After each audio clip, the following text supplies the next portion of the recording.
Assalamualaikum warahmatullahi wabarakatuh. Pernahkah kita berhenti sejenak di tengah hiruk-pikuk dunia modern ini, lalu bertanya pada diri sendiri, seperti apakah wujud keadilan yang sejati itu? Seperti apakah wajah seorang pemimpin yang getaran langkahnya lebih ditakuti daripada undang-undang itu sendiri? Nama-nama besar mungkin terlintas, namun seringkali, pikiran kita akan bermuara pada satu sosok agung, Umar bin Khattab, Sang Al-Faruq, pembeda antara terang dan gelap, antara hak dan batil. Kita membaca kisahnya dalam kitab-kitab sejarah, seorang khalifah yang jubahnya memiliki belasan tambalan, yang tertidur lelap di bawah pohon kurma tanpa pengawal, yang memikul sendiri sekarung gandum di punggungnya untuk seorang janda yang kelaparan. Seorang pemimpin yang tangisannya di tengah malam bukan karena urusan duniawi, melainkan karena takutnya yang luar biasa kepada Allah, takut jika seekor hewan pun tergelincir di wilayah kekuasaannya, ialah yang akan pertama kali ditanyai di hari penghakiman. Kini, bayangkan, fantasikan, apa yang akan terjadi jika sosok dengan standar keadilan setinggi langit itu, dengan izin Allah, tiba-tiba muncul di jantung kekuasaan modern kita hari ini. Apa yang akan terjadi jika ia melakukan, sidak, sebuah inspeksi mendadak, ke gedung parlemen kita yang megah? Mari kita tenggelam dalam kisah imajiner ini, dan semoga yang mendengarkan, senantiasa dikaruniai pemimpin yang di dalam hatinya, ada secuil rasa takut seperti takutnya Umar kepada Tuhannya.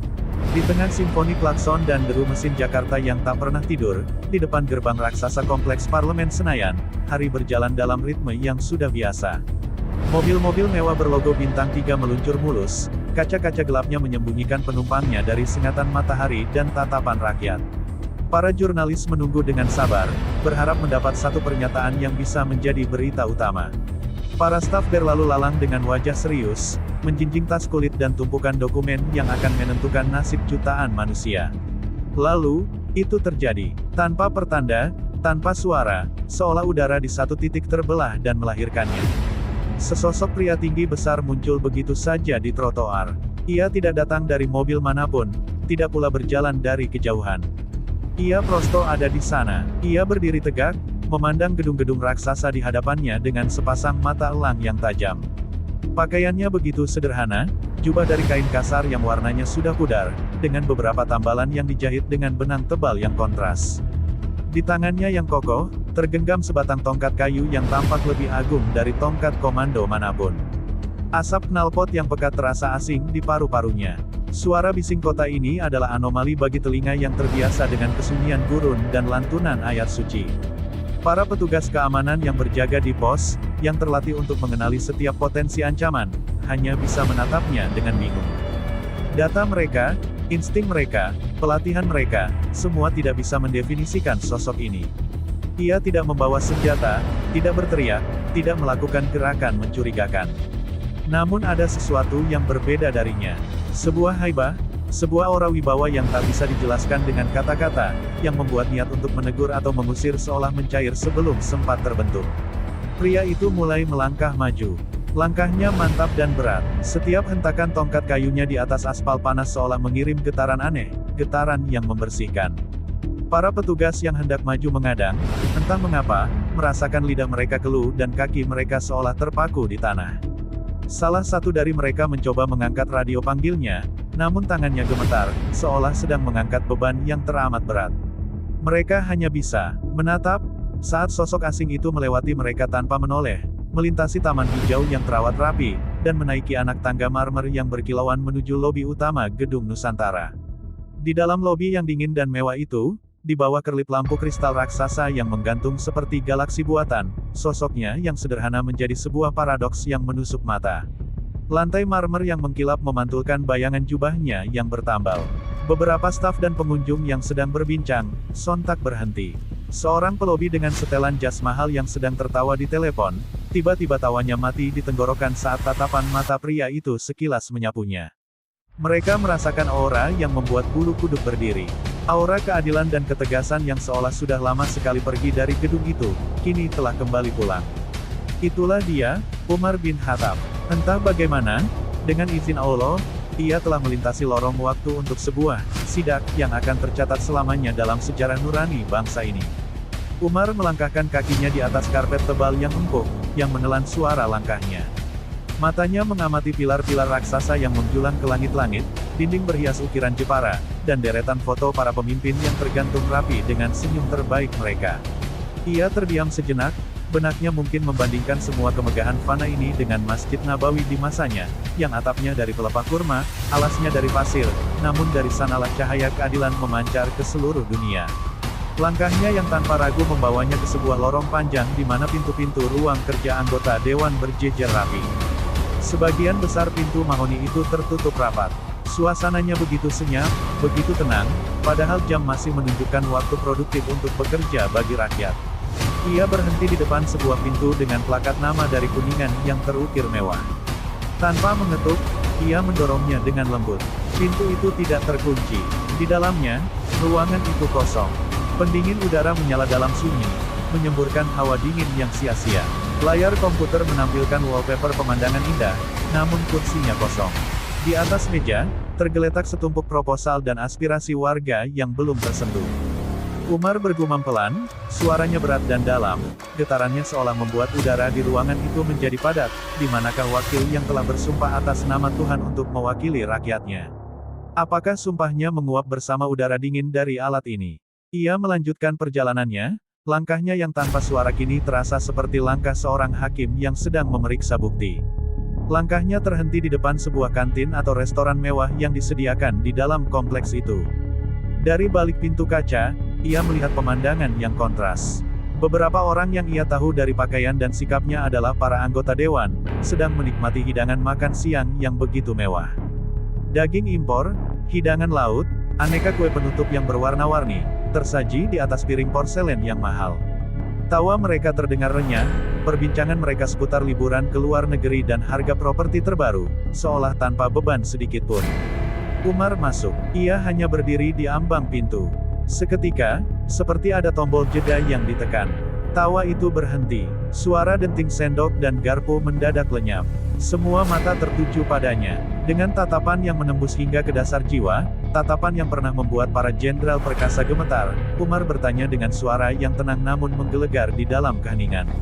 Apakah rakyatmu yang paling miskin di desa-desa, yang memilihmu dengan harapan di hati mereka, juga makan hidangan seperti ini hari ini?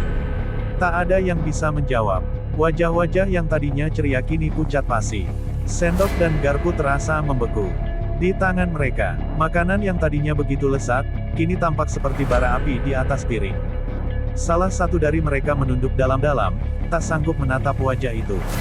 Sidak berlanjut. Umar tiba di depan sebuah ruang rapat komisi. Dari celah pintu yang sedikit terbuka, ia mendengar perdebatan sengit. Ia diam sejenak, mencoba mendengarkan. Namun yang ia dengar bukanlah perdebatan tentang nasib para guru honorer atau para petani yang gagal panen. Yang ia dengar adalah istilah-istilah rumit tentang alokasi anggaran, tentang pasal-pasal dalam undang-undang investasi yang berpihak pada korporasi besar. Ia mendengar lobi-lobi kepentingan, bisik-bisik transaksional yang menukar nasib jutaan orang demi keuntungan segelintir pihak. Umar masuk ke dalam ruangan itu. Lagi-lagi, efeknya sama. Ruangan itu mendadak senyap, seolah ada malaikat maut yang baru saja lewat. Pimpinan rapat yang sedang berapi-api menjelaskan argumennya, tiba-tiba lidahnya keluh, pikirannya kosong. Umar memandang mereka satu persatu, dari ujung ke ujung meja oval itu. Lalu ia bertanya, harta yang sedang kalian bagi-bagi ini, milik siapa? Milik nenek moyang kalian, ataukah milik rakyat yang setiap hari berdoa agar nasib mereka membaik? Ingatlah, setiap dinar yang kalian gunakan dari Baitul Mal umat ini, akan dihisap. Demi Allah, jika seekor keledai terperosok di jalanan Damaskus karena jalannya rusak, aku takut Allah akan meminta pertanggungjawabanku. Ruangan itu terasa semakin dingin, lebih dingin dari hembusan AC. Kata-kata itu, yang pernah mereka baca dalam buku-buku sejarah dan anggap sebagai dongeng teladan, kini diucapkan langsung oleh pemiliknya. Dan dampaknya 1000 kali lebih dahsyat. Puncak sidaknya adalah ketika ia memasuki ruang sidang paripurna yang begitu megah dan luas. Ia melihat lautan kursi kosong yang jumlahnya jauh lebih banyak dari yang terisi. Ia melihat para wakil rakyat yang hadir, sebagian ada yang bersandar dengan mata terpejam, sebagian asyik menunduk pada layar ponsel mereka, tersenyum pada dunia maya sementara dunia nyata di luar sana menjerit. Umar berjalan perlahan menyusuri lorong di antara kursi-kursi itu. Ia tidak menuju podium. Ia hanya berdiri di tengah-tengah ruangan. Ia memegang tongkatnya dengan kedua tangan, dan memandang ke seluruh penjuru ruangan. Keheningan yang ia ciptakan lebih bising dari pidato manapun. Tatapannya adalah pengadilan. Diamnya adalah dakwaan. Setiap orang yang berada di sana merasakan tatapan itu tertuju khusus pada dirinya. Yang korup merasa kantongnya membara. Yang malas merasa kursinya bergetar.